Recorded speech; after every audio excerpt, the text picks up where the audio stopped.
And that might be one of the reasons why I was attracted to jazz, because it seemed to accept me much more readily than maybe classical music did. So I think that's why it's really important to understand the legacy of the two kind of art forms in that respect, because then you approach it in a slightly different way. It's about then community. So when we're playing in a jazz ensemble, it's about listening and community and responding, because we're improvising and finding your own voice. Whereas in many ways, classical playing is about finding a collective voice through that sound.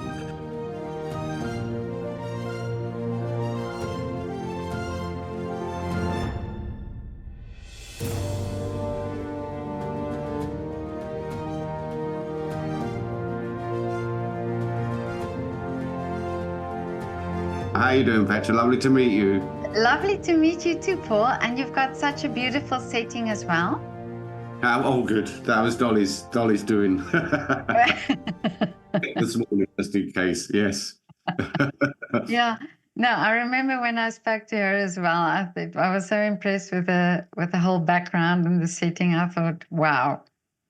It does look very nice. Yes. Yeah. Paul, but it's so great to talk to you. And of course, I talked to your wife, Dolly Henry, and heard about you and your the company that you are involved in, Bob. Yeah. So tell me a little bit more about you as a musician. You're a jazz musician. Yes, I've kind of an interesting story, really, in as much as that I come from an inner city area called Brixton, which is a very diverse, multicultural area. And I was fortunate, really, in many ways, to just have. It's interesting as you look back in your kind of life. You see those important people that kind of start that little seed, and then it kind of grows, hopefully, into who you are today. Well, that's always so interesting for me, because sometimes it's a teacher, sometimes it's a family member, you know. So who was the person or the people that inspired you? There were two, really. There was a music teacher, a crazy man from Wales, who was a very, I can't even see him now, you know, very, very sure of himself, very clear of himself, loved music and loved kind of imparting that on young people. And then my first trumpet teacher, a chap called Dick McPherson, who did a lot in this country, and kind of ended up in America for a while, and then came back to do a little bit of teaching. And he really installed in me, actually, the basics of playing the trumpet. So in many ways, those were the two that kind of opened my eyes to what was possible. But why the trumpet? It was strange, really. There just literally happened to be a trumpet in the corner of the music room, and the teacher just said, "Play this." And I went away, and I kind of the first couple of years were a little bit difficult because the trumpet's always a little bit of a struggle. And then I kind of put a little bit of practice in, and it seemed just to kind of work and suit my personality and suit me. Dick was a really motivatory teacher and really inspired me about the possibilities and where it could take you. And then I just kind of, structured my life around about the age of 15 and 16, just to really focus on music. Prior to that, I'd done a lot of singing. I was in Southwark Cathedral Choir. I had a lot of singing experience before I went to, I'm not too sure what the schooling is in Austria, but we have what we call primary school up to the age of 11, and then from 11 up to 18, what we call secondary school. Oh, yeah. But so, it's interesting that you talk about you struggled with the instrument a little bit, but it fascinates me also how a certain sound, the sound of the instrument attract them. So was it the sound of the trumpet then? It was, really. And I think in many ways, that's what Dick taught me also about, I think in many ways, it's very easy as a young person just to concentrate on a technique, i.e. how fast you can play, how high you can play. But Dick really installed in me the importance of sound. He said, at the end of the day, if you become a professional, everyone's going to kind of have the same technique. but he said that will separate you or anyone would be the sound you make. And there's no truer sentence in that, really, if you think about it. If you think about the great trumpet players, the Dizzy Gillespies, the Miles Davises in particular, the Clifford Morgans, if you listen to Clifford Brown, Lee Morgan, if you listen to those, they have a unique sound. And as soon as you hear them, you know that they're those players. So it was 10 years, well, 20 years of actually playing long notes. Okay.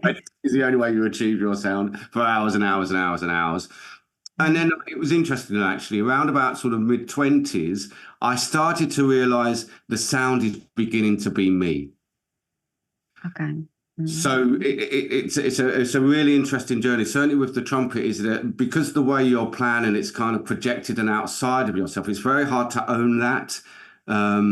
Different, I suppose, if you're a singer, talking about my choral experience, you could own your voice a lot more because you can feel it's coming from within. And I just slowly started to recognize that's the sound I want to achieve. And then once I managed to focus on that, then I could start putting myself, I suppose, into that sound, and then just focusing it into a little bit more distinction for me as well. So definitely the sound is probably the most important thing, really, for me anyway, if you're an instrumentalist. But isn't it also difficult for an artist to find that, so you said, so you realize this is your sound, but you must get also the influence from outside, or maybe doubt, or thinking, hey, am I the only one who thinks, this is something that, or the sound is right? So did you have that doubt as well? Absolutely. I think my whole life has been believing and not believing. Oh, really?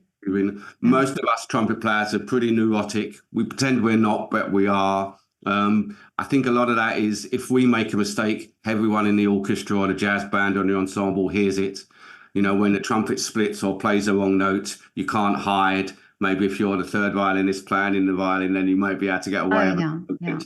So you have to have an enormous lot of confidence really going on stage, because the mechanics of playing an instrument are quite huge. To just get one sound takes a lot of kind of technical thought and understanding. So it was in that particular way. That was kind of what kind of affected me in trying to get that sound. And then what tends to happen is, I suppose, like most things, is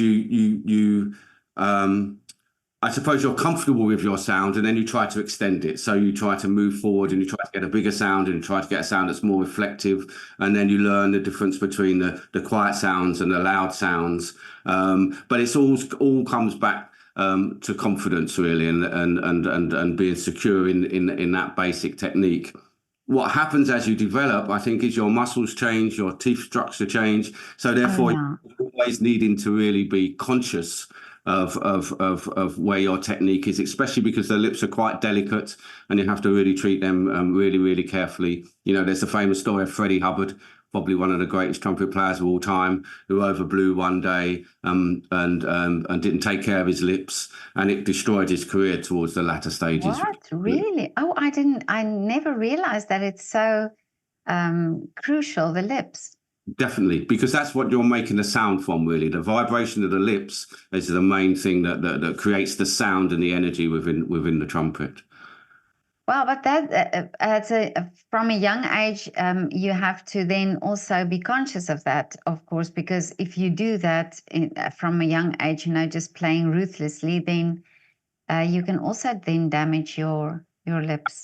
Absolutely. And I think young players go through that. I certainly went through that when I was at college. I was very much into my practice. I come from the American school of trumpet playing in many respects, and they drill down on they practice all the time, really, an American trumpet player. So I was easily practicing 8, 9, 10 hours a day. And interestingly, my trumpet teacher, when you went to college, you have a different trumpet teacher. I had Willie Lang, who was the principal trumpet for the London Symphony Orchestra for 20, 30 years.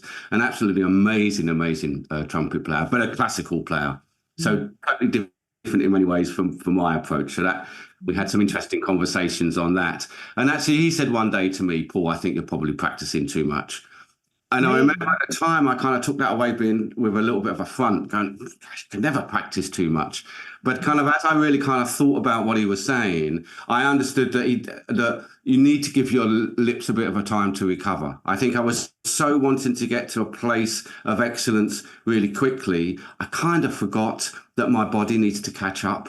It's okay having that mental approach, but if your body's not supportive of that, then it can kind of you don't improve as much as you I suppose you want to, or the amount of practice you're doing should allow you to. So yeah, so then over the years you learn to develop. It's kind of the how, the why, and the what to practice. Oh, Those yeah. are three things that if you can kind of establish as a musician that works for you, then you can kind of build on that, I suppose. And I think also it's this misconception that, like you say, you think you have to practice so much, but and that also brings attention about, to, oh, you have to do it, like I just always think about it that in work and anything you do, the more you put that very tension on it, the more it actually goes away from you. That's true, but equally, I think certain things you do on a brass instrument, long notes, etc., are very meditative. So actually, Oh, that's there's a spiritual aspect of it as well. To play, as I said, it's a bit, I suppose, like a singer singing a long note, all the time and developing their oh, the wind. breathing, yeah, Even is essential for the security of that note, really, because everything comes from the breath as well as the lips. amazing. So I miss it when I don't play my long notes. It's my Really? therapy. So sort of sitting there for a couple of hours, and I try these days to still practice every day. Not always possible because the company's very busy at the moment. But yeah, that's a very, very focused period for me. It allows me to kind of escape from the realities of the world, if you like, and just focus on that one thing, i.e. my sound. And then you strip down all the mechanics of it, because it's really, really important that you're trying to. It's easy to pick up bad habits. I suppose that's what I'm saying. So if you're not really focused and careful on how your practice is, then within 3 or 4 months you could have picked up a bad habit, and then you're doing a concert or playing a session, and then suddenly the notes that you used to get don't seem to come out. That then creates doubt. Then you do a little bit more forcing, and then you're in that awful period where you think, "Oh, Wow. as well as I should," and then the doubt comes in. So yeah, it's Well, you are opening up a new world for me. I never thought of it that way, but true, that. But then trumpet players must be the most chilled people in the world. I wouldn't necessarily say that. We're very loud as well. I think we're very, because of the nature of the instrument, we tend to be Okay. quite loud, and yeah. So, Oh, okay. and I think also it depends on the music that you play. Yeah. Classical musicians have a different approach to playing the trumpet, without a doubt, to jazz musicians and pop musicians, because the outcome obviously is different. Mm. And even down to amplification and the sound that you're creating within the ensemble means you have to kind of approach it in a slightly different way. So I think Okay. yeah, it does depend on the genre somewhat. But did you do classical training as well? When I went to college, there was no jazz. I'm that Oh, old. okay. um, Really? Jazz only started when I left college, in the Guildhall School of Music and Drama, which is a big college in London, started the first postgraduate jazz course. And interestingly enough, it was by a jazz musician who's still here, actually, a chap called Scott Stroman, who came over and started the first jazz 1 year course.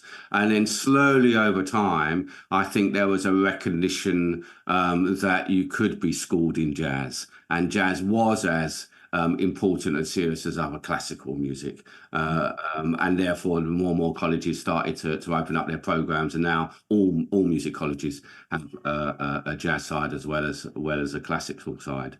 And I suppose in many ways that's been the journey of jazz. Certainly in the UK, I can remember when jazz was called illegitimate. There were actually in one colleges they used to lock pianos and put a notice on saying no jazz to be played on this piano. Really? Classical musicians only, which used to make us all laugh. Uh, so yeah, and then actually following that through, that meant, and certainly if and I'm moving a little bit to where we are today, but one of the difficulties that Bob has had and Dolly and I've had is the notion of how we fund and the funding for jazz, because for so many years it was given to the classical music or the ballets, Oh. the operas, because jazz wasn't necessarily seen as an artistic high art form. It was seen as a commercial form and a little bit of fun. Oh, it's great. Let's play a little bit of jazz.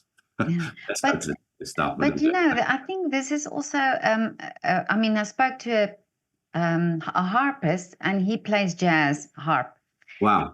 and yeah, and he said he's also from the UK, but Okay. he said it's some people find it difficult to play jazz. You know, some classical musicians, they find it extremely difficult to improvise.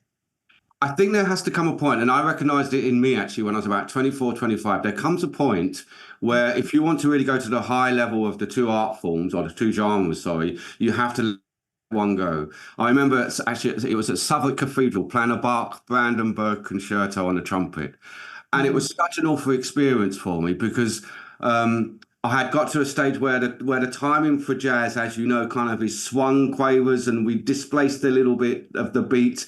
I really struggled to make the sound that I needed to be successful playing the Bach. And I got there in the end. Luckily enough, I was only playing the second part because there was a lead trumpet part who was doing that main part. And I remember coming away from it and saying, that's going to be the last classical concert I ever play Really. because it wasn't enjoyable anymore. And I recognized wherever I need to have that instinctive timing that allows me to move the beat where I want to move it. Whereas in classical, you need to be exact with your timing because everyone has to play collectively. So that was, as I say, that was the last time I played classical music professionally. I still obviously play classical music because a lot of my students go through the classical grade Oh system yeah, here. yeah. So I'm still having to work my way through concertos and the like, but professionally, no. And I think that was really, really important because then that allowed my jazz chops to really blossom and expand and really consolidate what is the difference between classical music and jazz music because the notes are the same, the scales are the same. The main difference is our placement of the beat. Okay. Your harpist musician friend is correct. I know many slightly different now because I think it's taught a little bit better in schools. But in my early days, many classical musicians wouldn't improvise. And in fact, on the odd occasions, then when we tried to make them improvise, it was such a traumatic experience for them, and they felt that there was no safety net there that they really Yeah. wouldn't do it. That we would write out a few little motifs and phrases, and because they were good musicians, they could remember them, and they kind of did, a cod improvisation, so to speak. But yes, because it is a totally different way of approaching art. I think improvisation. But do you think people can be taught to play jazz, or do you think it has to be something within you? That's a really interesting question. Dolly and I often talk about that actually, where when did I first want to become a jazz musician? Because as I said, I kind of grew up in Brixton, which is very much a multicultural area, populated by a lot of Caribbeans and Africans. And so it's a very diverse music that I was hearing, but there was no jazz. My first trumpet player was a jazz musician. So maybe I got something for him. But by the time I got to 14, jazz was the thing that I wanted to do. Wow. Not too sure whether it was, that's a gift that we have given to us and we're just kind of discovering it, or whether it's something that's something I don't know. I look back and go, well, where did jazz come from? Because at home, my parents we didn't have that much music at home. We certainly had no jazz. We had a few pop records and that was it. So it wasn't coming from home. So that's kind of becoming a jazz artist. I haven't kind of concluded as whether it's something you desire to or something that you're born with in many. Yeah. Because usually somebody would say, my parents played a lot of these old jazz records, and you hear the jazz. So, but with you, it's completely different. It was It completely must be different. And something actually, within you. definitely, because actually the first record that really inspired me was Stravinsky's Rite of Spring that I listened to at home. It was one of my first records that I bought. I think I was about 15 and a half. It scared me to death because it's such a, in many ways, I don't mean violent in an aggressive violent, but musically violent piece. I'm sure there were riots when it was first performed in Paris, sort of about 100 years ago. So, but that was the first time I kind of really felt connected with a piece of music that made sense and resonated in me in a way that other musical forms probably hadn't. And then I started to pick up all different jazz musicians. So once a week I used to work in a shop in the West End, which is the big shopping area, and opposite was a HMV record store. So I'd work on Saturday mornings to get my little money, and every day it would be spent, every week it would be spent in the record. So I would just be building up my records and listening and listening and listening and listening. So yes, going back to your original question, can it be taught? Definitely. The mechanics of it can be taught. Okay. Spiritual understanding is a different prospect and needs to be treated really, really carefully and gently with an understanding of the legacy and the development of jazz, because it is a different approach. To many, for my students, I teach them how to play the trumpet, and then through that we talk about where does their heart lie. So I've got youngsters who are really into improvisation and want to learn improvisatory techniques. There are those who just want to play jazz or pop music and never want to improvise, and there are those who want to experience more classical kind of forms. So you kind of teach them in many ways. You approach it slightly different, but there are certain mechanical things that you can do and theoretical things that you do that will kind of build up your understanding of how to play jazz. I think the philosophy behind it takes a longer conversation. Okay. But you talked about legacy. How important is it for people or for students then to play jazz to understand exactly where it comes from, sort of the history of it? Fundamental, because especially as being a white musician, there has to be an acceptance that initially this is a black art form. You know, in many ways, it's kind of the Africa's gift, I suppose. I see it to the rest of the world because it's influenced so many other musical areas afterwards. But it's essentially a black art form, and I think it's important to recognise that is because people of colour, and certainly those from the African diaspora, treat their art making, their creative making, different from us white folks in the European tradition. In many ways, the African tradition, as most of us know now, is a celebratory way. Their art is part of their daily lives. It becomes their singing, their dancing, their music making, their creating is very much structured within their daily lives. It's about grounding, it's about being connected, and it's about that kind of spiritual awareness through their own creativity. Whereas if we juxtapose that with the white high art as well, we're talking about a reverence, about something that's greater than you, because a lot of it in the early days, as we know, was supported by the church. So it was kind of, that was the pursuit, really, to control the masses through music, and therefore all the money and all the kind of thought behind it was from the white perspective. And then you started to put all these musicians on pedestals that you could really never reach or attain, the Mozarts, the Beethovens, the Stravinskys, the Haydns, all these phenomenal musicians. They are godlike. And in that way, it's very hard, I think, as a person to kind of connect with them and touch with them. And maybe going back to your original question, that might be one of the reasons why I was attracted to jazz, because it seemed to accept me much more readily than maybe classical music did.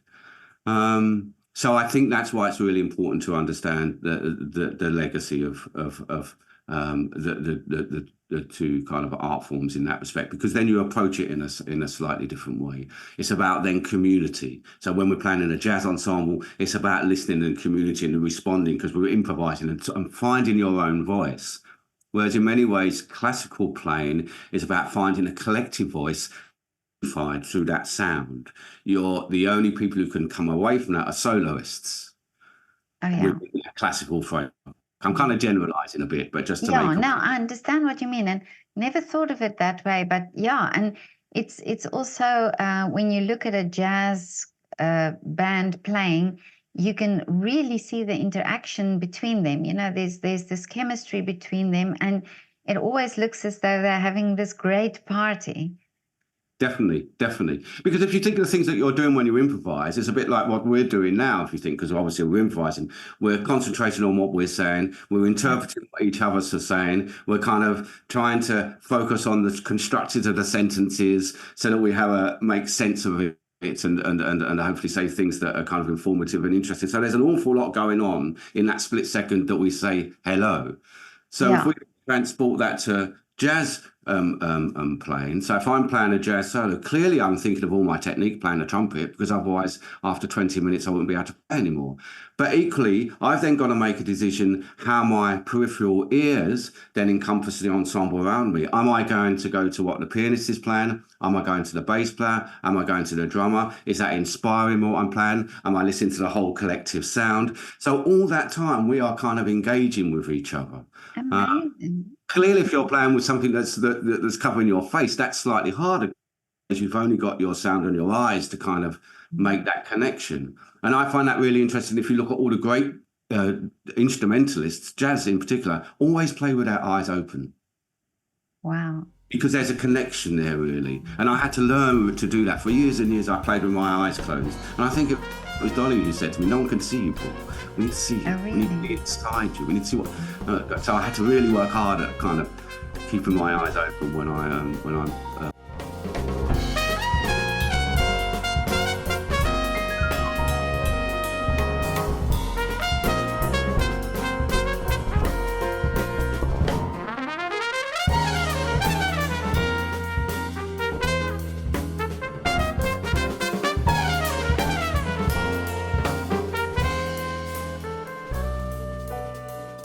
But this is almost in, like you're saying, it's a conversation. So the jazz playing in a band, it's like a conversation between the players. Yeah. Yeah. Amazing. And a lot of the times you don't realise how nuanced that is until you listen back and realise that, okay, that note was actually inspired by what the pianist had played at that particular time. Or that rhythm I was taken off from the drummer, and you start to kind of, because obviously when you're playing in that moment, it's almost spiritual and outer-worldly. And in many ways, it should be when we were creating. So therefore, you kind of almost have to come out of that and come back down and then listen to what you did and then look at the journey that you took, really. Otherwise, you're not in the moment. If you're analysing what you're playing and whether you're playing great or not, then actually you might as well put the horn down and go and have a cup of tea. But yeah, isn't it then also you have to know the music, you have to know the instrument, so you really have to be sort of not tense about what you're doing to be able to get this whole thing going. It is. And I think that's one of the difficulties, certainly in certain areas, certainly in England, that's always been my argument with funders in that, is that, you know, most of us jazz musicians really get paid for the performance. We don't get paid for rehearsals. Whereas if for all the classical orchestras, you're paid to rehearse and the performance. And so therefore, that community of and cohesiveness of musicians is very difficult to achieve.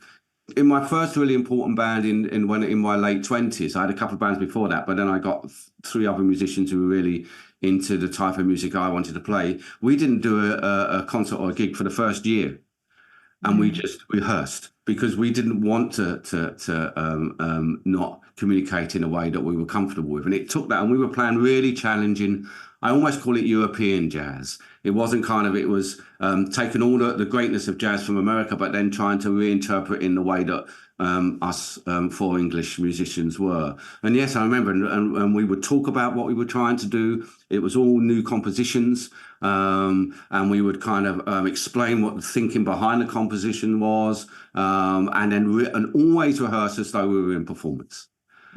So that when we were in performance, then we could have, and then eventually you find a nice rhythm, and you find that the ability to kind of find strengths and weaknesses of your side members, and how best we can kind of hopefully play great music each time we go and perform.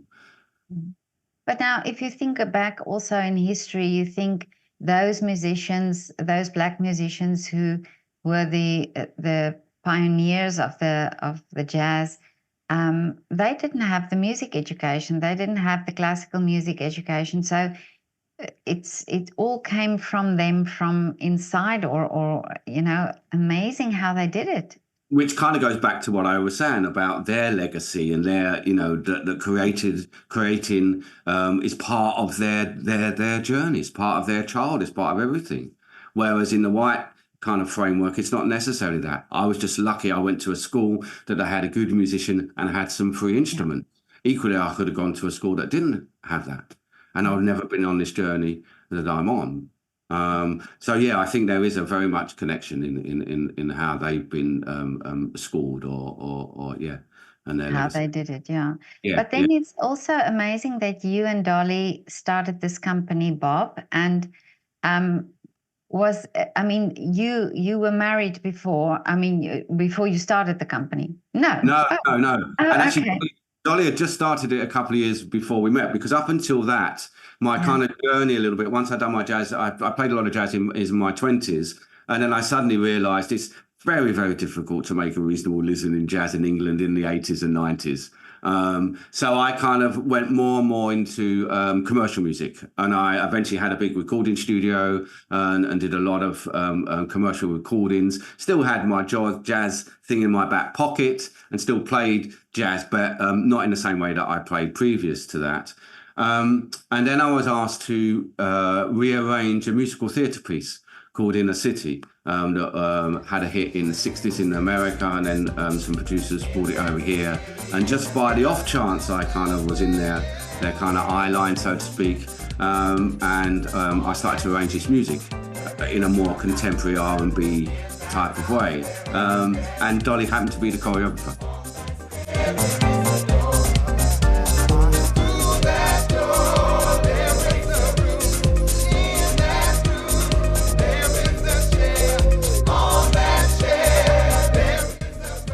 And that's another Beautiful story. love story. I love it. I So, love it. we probably haven't got long enough to kind of go through all that, but I do remember because up until that time, I really wasn't into dance at all, ballet, any kind of dance. It just wasn't, I'm a musician, Yeah. whatever, to me, that was, I feel bad about saying this because Dolly's next door is a bit trivial. Well, that's not important, jazz, well, that dancing, because I never saw the type of dance that Dolly did. So Yeah. I just saw kind of, fun dancing is probably a better way of putting it. And I always remember to this day the moment I saw Dolly dancing, it was just like a truck rolled over me. How does this person move in that way? How did she? It was just like something. A curtain had been open, and I saw this amazing woman. And we got to know each other through those some 2-3 weeks of rehearsal. I'll cut it all short, and we basically. Oh, I love it. I know. And really, within 4 months of meeting, we were together, and within 6 months of meeting, we were living. Wow. So Amazing. a massive a kind of explosion for me because I was very much that time into my music. Don't come into my music. No, it's only music and everything else. No relationships. I haven't got time for all that.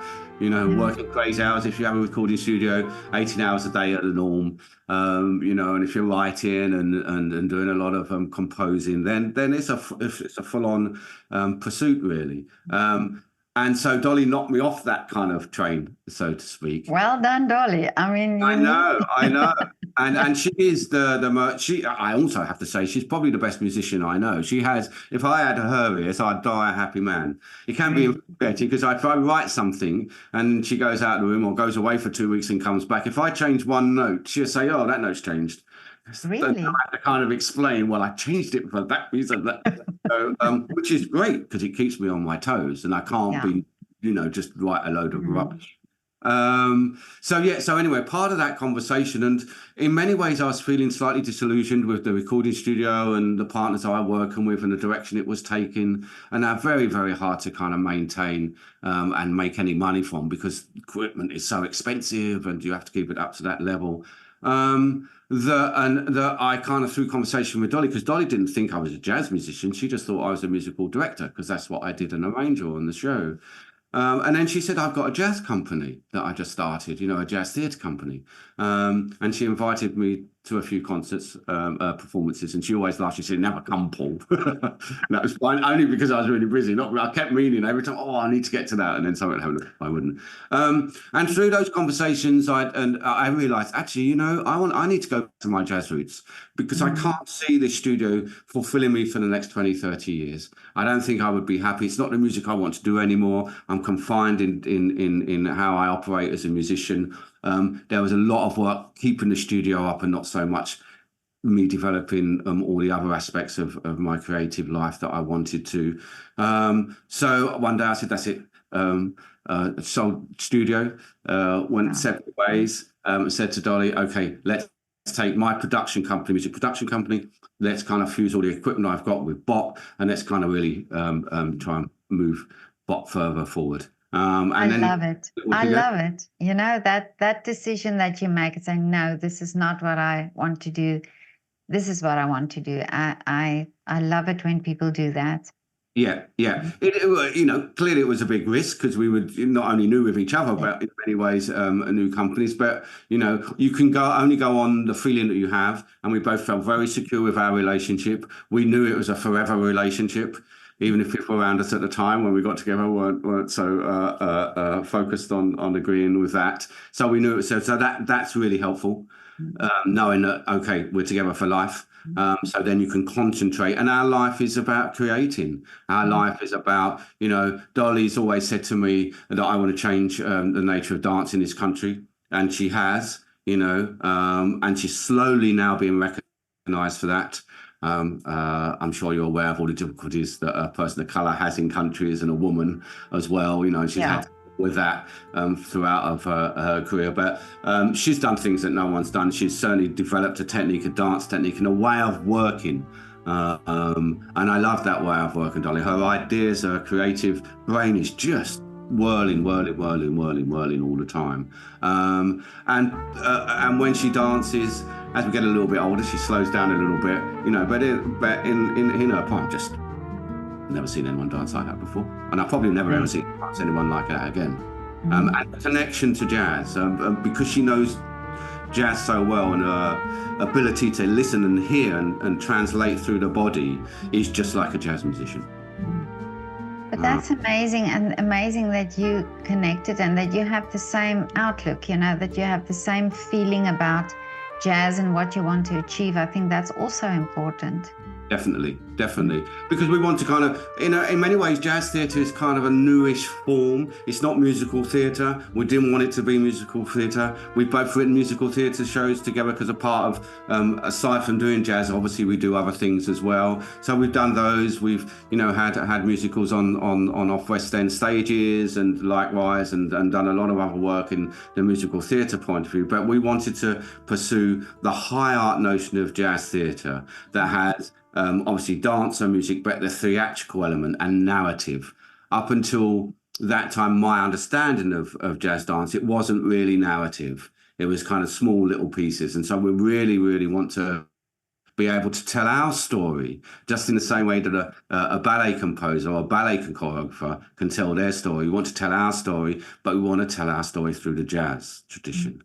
And we want to do it as jazz artists, because I do get frustrated when I see classical artists taking my art form and doing jazz ballets and jazz symphonies, not being jazz musicians, because as far as I'm concerned, that's not jazz, because you're coming from it from a different point of view. So we want to really kind of have the ability and the time and space to tell our stories, and at the same time be entertaining.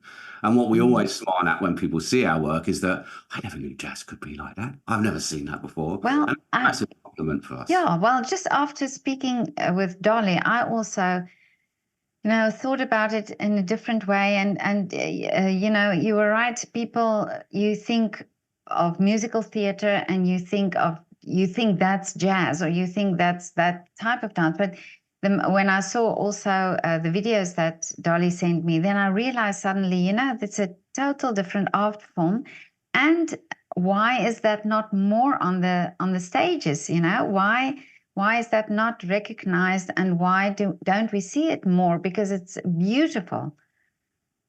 Definitely. And a lot of that is about PR, as you know, and about marketing. Yeah. Where funding is placed as well.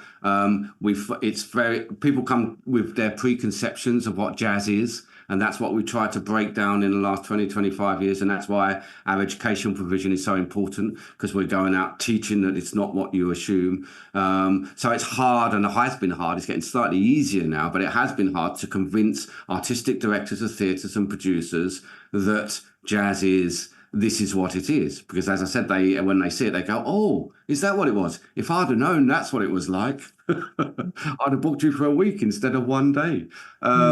So there is that difficulty. Musical theatre is a big beast and it's commercial. So it's in the interests of those choreographers. If we think of Fosse, the Fosse estate, a great kind of saying Fosse is the only jazz choreographer of all time and the greatest of all time. But actually, if you kind of drill down what jazz is, which is improvisatory, Fosse can't even come under that canon of jazz anymore because it's fixed. It's like Miles Davis coming on playing exactly the same solo he played in Kind of Blue. No jazz artist would do it. So we're kind of having to say to audiences and promoters and producers that yes, there is a place obviously for the Fosses and the chorus lines of this world. I'm not saying that, and people enjoy them, and that's fantastic. But that isn't jazz, because jazz is ever evolving. And you can't change his movements and styles because the man has passed. So it can't be jazz. But if everyone always saying, "Oh, I like a little bit of Fosse and it's a little style," and that's the only thing that people see, when we come along, then they don't know where to view that or place that until they see that, I suppose.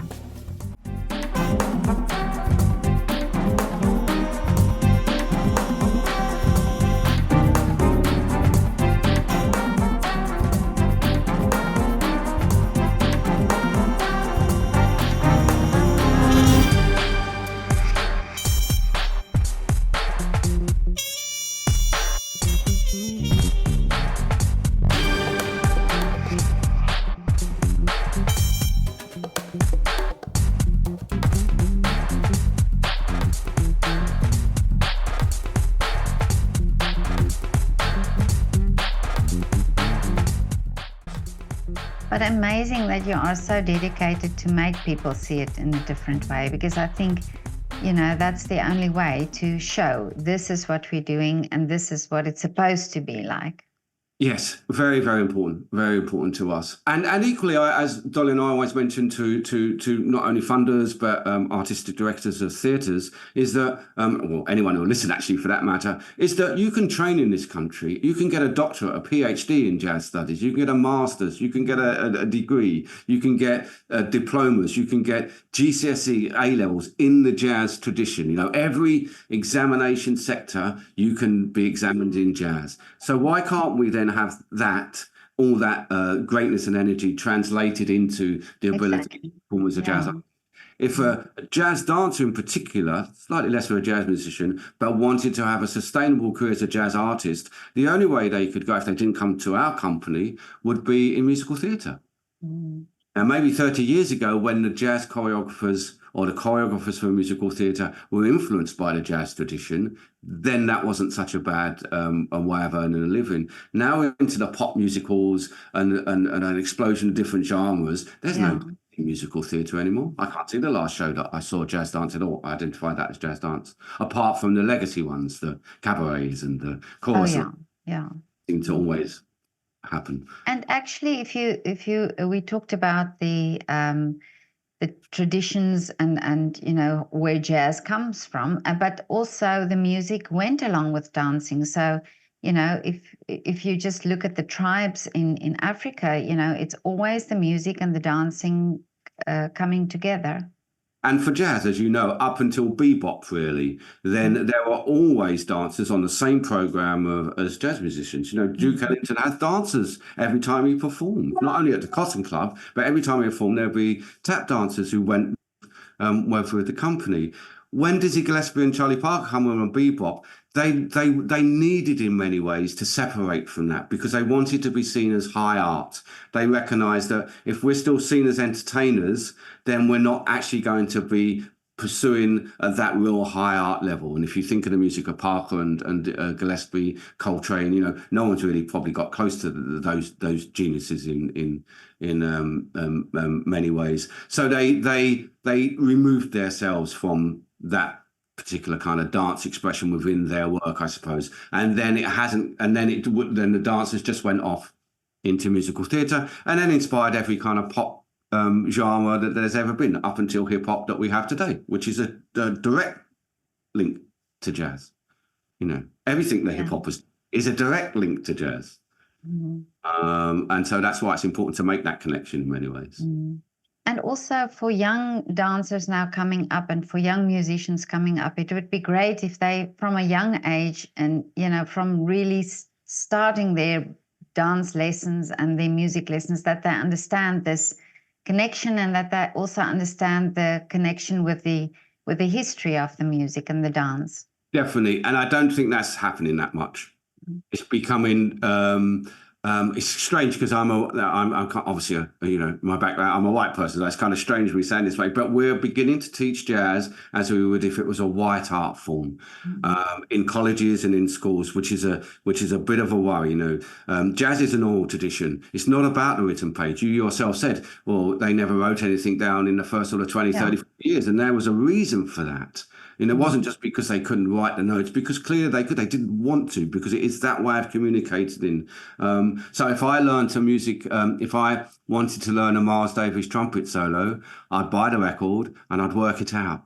And in that way, I'm listening to what Miles is doing. I'm emulating his sound. I'm being overwhelmed by the greatness of that one note in that chord. You just get right into the detail of all that particular music. Nowadays, you buy a book of Miles Davis solos and you learn it as though you're playing a classical piece of music. Now, that is not how it should be. So therefore, what we're getting at the moment, and we have to be really careful, all the colleges are churning out some really, really top class musicians, but they're not saying anything new because they haven't learned the ability of how to kind of express themselves through their own creativity by listening and looking at the creativity of others. They're looking at the page. And that is not jazz. So when I teaching, obviously for young people, you need a little bit of a pop. So you're going to have some music, but solos. You learn your solos off the album. Don't buy that book.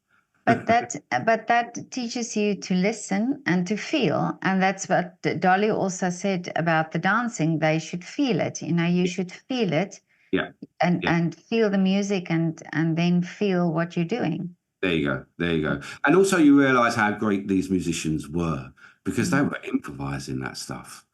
You don't really see that on the page. I don't know why it is, but you don't. But when you actually God, you were improvising that stuff. And then you hear a second take and it's totally different from the first take. And a third take is totally different. It's like, well, that's just, how do you do that? I know for a lot of my years, I think being a jazz musician, I was going, how do they do that? Really? And to think that they didn't have the education that that you guys have at the moment. So, yeah. A lot of people think that Charlie Parker had such a phenomenal ear. He didn't even kind of worry about, there's a famous story of Miles Davis speaking to him about a certain chord and how he voiced it and how he was playing over it. And Charlie Parker apparently turned around and said, well, I'm not interested in that. So Miles kind of felt that he does it, it was just so phenomenally natural to him. Clearly he knew what he was doing, that actually the mechanics of everything, like you would if you're a classical musician, you weren't interested in. He's just playing what he's hearing, and that's why he's great. And will remain the greatest alto sax player of all time because he revolutionized everything in terms of jazz, really, him and Dizzy. Amazing. But Paul, I mean, you've and you and Dolly, you're doing so great with your company, Bob, and also you with your music. But what still are the wishes for you for the future? We've this last couple of years, we've managed to get the funders and the Arts Council of England not on our side.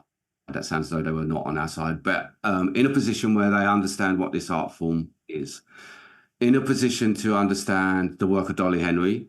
In any other country, she would be having statues everywhere. Everyone says everyone meets Dolly's Dolly's a legend. Everyone who talks to Dolly's a legend, but we're still not getting the funding that she would have got if she was a white man ballet choreographer or a contemporary choreographer. So we've had to do a lot of battling with that because everyone's coming to jazz with their own preconceptions. So now in the last couple of years, we've got small amounts of funding. We're trying to consolidate that because we're still really in many ways a pickup company. So although we rehearse weekly, we can't afford to pay the dancers full time like we were with the Royal Ballet. That's our next stage, is to develop the organisation so we can pick funding up so that we can have yes, like any other artistic company, an actual full-time company, that will then really allow us to drill down on because we have so many ideas that we can't do that are in our head. The actual real narrative that I want to write jazz ballets and orchestral scores that are played by an orchestra rather than, one of the things that the studio gave me, which I was really, really grateful for, is the ability to use music technology in a way that sounds as though I've booked a classical orchestra. Okay. But Yeah. I haven't, because that would cost hundreds of thousands of pounds. So we want to be in that position where we can have orchestras plan our work. We want to have continuation of not the odd dates, better proper tour, proper international outreach. We're solidifying now our curriculum. Our curriculum is being placed in schools and colleges, so we want to carry work on that. Obviously, we have the book that strangely was the only book on jazz in this country that gave an overview of it, which is like, wow, gosh, no one really written a book on this, so we better go ahead and do it. So that's our dream, and we're slowly getting there. We've got producers and development officers on board at the moment to kind of help us push the company further forward. But certainly in the next 2-3 years, that's what we're looking for: secure funding that we can really focus on the art, proper dates that we can then work on different types of shows and different types of productions. Always coming back to the jazz tradition, though. So we would always do the show that we've got at the place, which is the London Contemporary Dance School that I think up in North London. It's a double header, 2 halves. So the second half is with jazz musicians playing music of Miles Davis and Dolly's choreography. So we will always honour the legacy of the great jazz artists, whereas the first is ultimately the majority of my compositions that Dolly and I worked in a narrative style. A couple of pre-recorded music, but mostly what we're working as a company in that regard. So we would always have those two distinct areas. But yeah, that's kind of what we're still here running and trying to achieve. Wow, but wouldn't it be amazing if you think you could go to a theater that's a jazz theater where you can hear the music, see the dancers, and this is like a jazz theater, and not like you have the ballet companies and the opera houses. We need that. We do. But as you know, I'm sure the same is where you are. It does come to because it's very expensive to do high art. So it's really where the money is being housed. And if you look at the big traditional, the Royal Ballets and the symphony orchestra, we have 5 symphony orchestras in London, and you do the maths, that's millions and millions of pounds supporting them all, and that's great. And I have classical musician friends who play in these orchestras, so I wouldn't want to feel that they didn't have a right to their journey. But I think jazz musicians have a right to have a sustainable journey, and we don't. Certainly not in this country. And you will be aghast at what you're still being offered if you do sort of small jazz clubs. The money wouldn't even probably get you there on public transport these days. And the big players take the theatres and put their popular work on. So it's kind of hard. You have to really work hard at kind of establishing what you're doing. And then once people see it, then it's not a problem really. Well, you and Dolly you're both doing great job with that, and thank you. I support you 100%, and I really no. I hope one day you can come to Vienna and do one of your shows here. That would be amazing. That would be the hope, is once we're solidified here, then look internationally. Because we know in Europe it loves the jazz tradition. And the small things we have done internationally have just, everyone's been overwhelmed by the type of work we've brought. So we know there's a massive audience there. So it's just, navigating ourselves through the crazy world of show business.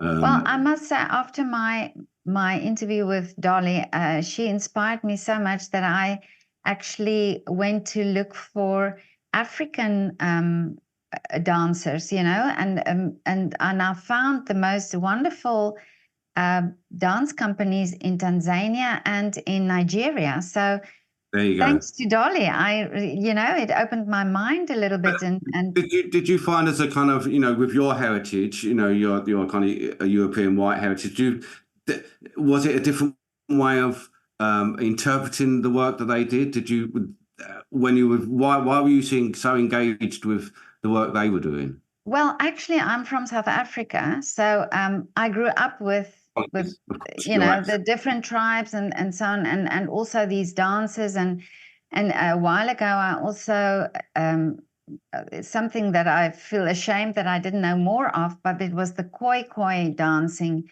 They were the first people in Africa, and the Khois, they do a dance where they dance with their feet, and they sort of bring up the dust of the yeah, the Yeah, whole purpose of the dance is to make dust. They do it also in soil, you know, that it brings up the dust, and that the storytelling they do through that is just amazing.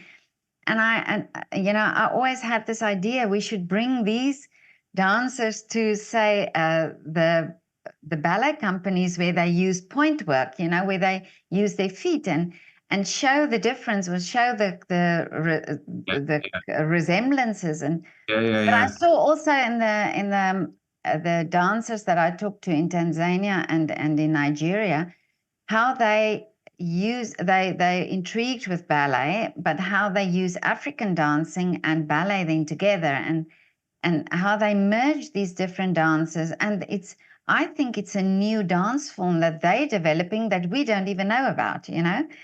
No, So amazing how and also how they do it. Most of them don't even get paid for it, but they do it. You know, they do it for the love of it. So I think we as Westerners can learn so much from them. definitely. And you know, there's the guy in Tanzania, for example, is one guy going out teaching not just children, teaching at disabled place, you know, like places, and Yeah. teaches orphans. So they understand the importance of dance, not just the dance, but Oh, for mental health and yeah. for community and for bringing Yeah. people together, you know. So I think we still have a lot to learn. We think we know everything, No, but no, definitely. Which goes back to what I was saying about the importance of the legacy, yeah. and understand that. A little anecdote for me, it was just quickly is that when I left college, music college, and kind of in my first few years of playing, I think I said it before. You put people on such a pedestal, it's really difficult to find that you can even get close to Quartet. You know, when I listened to the works of, as I say, Miles Davis and Clifford Brown and Freddie Hubbard, I just thought I've got not a hope in hell of ever attaining that. And even though I'm practicing so hard, I don't know how I'm going to get there. And I started to get really not disillusioned, angry at myself. I've been studying for 15 years, all those kind of things in your mid-20s because you're trying to find your way through. And I started to play with some African bands. And it was the African musicians who switched me back into music because I would play solos and they'd be looking at me, I'd be trying to play my jazz solos, and they'd just look at me and go, why don't you just play what you hear? Why are you playing all those notes? Yeah. They just want you to play the right note in the right place and be happy with that. Mm. And it was like, wow, and no one's ever talked to me like that before. I thought the idea was to find all the notes that you could play and play them all. Because this is my 20s and I'm getting my technique together and I want everyone to know my technique. And I lost the reason for doing it. What they're talking about is about you celebrating what you can do, but not trying to emulate someone that you're never going to emulate anyway, because you're not Miles Davis. You're not. Exactly. You're never going to be. So be Paul Jenkins. And Yeah. suddenly that just kind of opened up all what I was looking for. I played melodies in my solos. I could play 10 of the same notes, one after each other, and still be happy with that. And then when they kind of heard that and saw that, the enthusiasm they gave you as musicians on stage to that's the way to go is just, yeah, it just totally changed my whole view of music making. And that's why I'm so insistent about understanding the legacy. And just as you said of those dance choreographers, the majority of the musicians in this African band, they all had day jobs. And these were some of the best They musicians do that it for the love. Yeah. did it for love. But I'm going to say something very, very controversial, but I'm going to say it anyway because this is what I've been thinking. we're asking always, why do people not come to the theater anymore? But I wonder if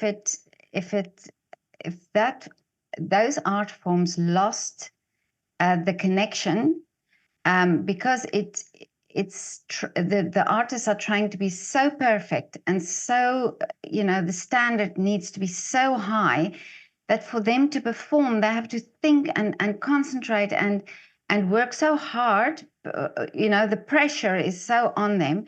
And then you look at these dancers, say in Africa, where, I looked at, for example, the dancer in Tanzania.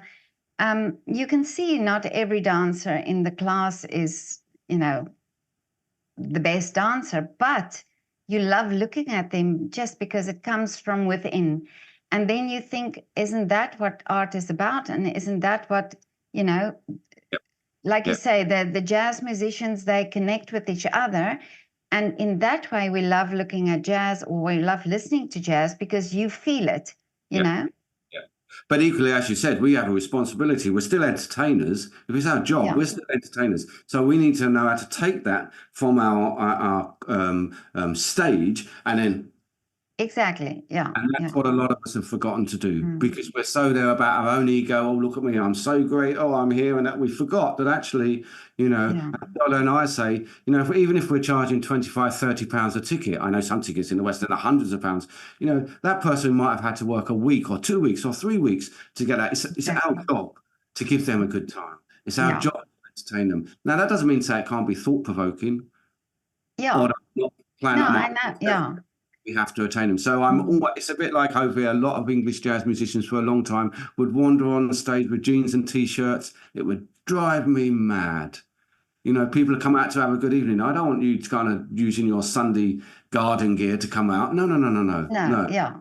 You are here to entertain. Have a little bit of respect to the people that have paid to see you play. So little things.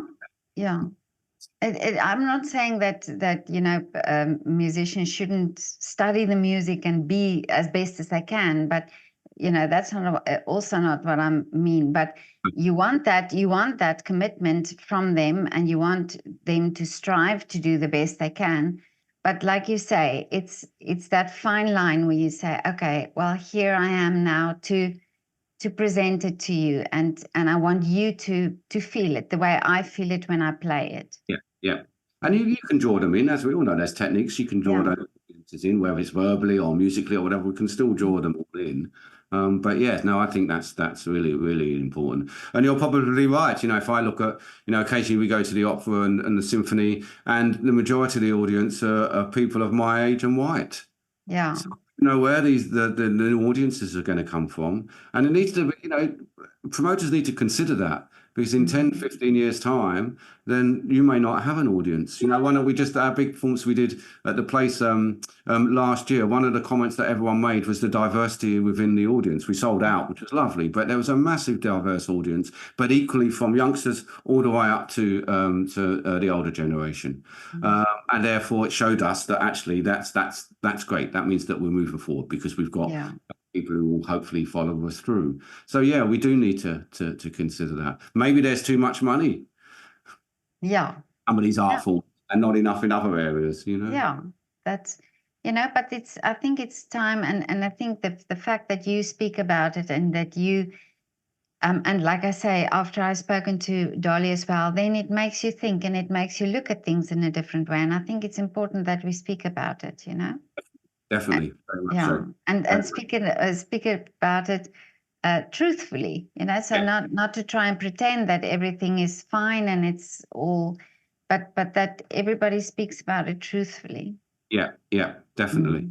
And also, I suppose in many ways be grateful, because it is an amazing profession to be in. This notion that every day Dolly and I can wake up and be creative is just as a blessing. Really. Exactly. And not many people have that opportunity. So, I feel very, very, very grateful. I've worked hard. I've worked my socks off, but nonetheless, I'm still grateful for the opportunities that I've been given. And hopefully we can, carry on. And it's one of those things, it's interesting. Sometimes I think, well, why did I go into music? And I think I wanted to do something that I could never finally say I've achieved it all. So that I'd always be trying to work a little bit harder or strive to something that was there that I didn't know before. Because in many ways, I think that kind of keeps you young. So Yeah, definitely. to it. Well, Paul, I'm going to now put the wish out there that you and Dolly come to Vienna with your company. Absolutely, yes, please. We would Yeah, love. that's We've got a my great Miles Davis show. We'd love to bring to you. So we'll look forward to that. And then, listen, send my love to Dolly as well. And thank you so much for your time. It was wonderful to talk to you. Likewise, thank you for inviting me. It was funny, I was laughing with Dolly because we normally do these together, or Dolly does them on their own. It was like, oh, really? So thank you for asking me. It's been a joy and a pleasure. No, it's a great pleasure.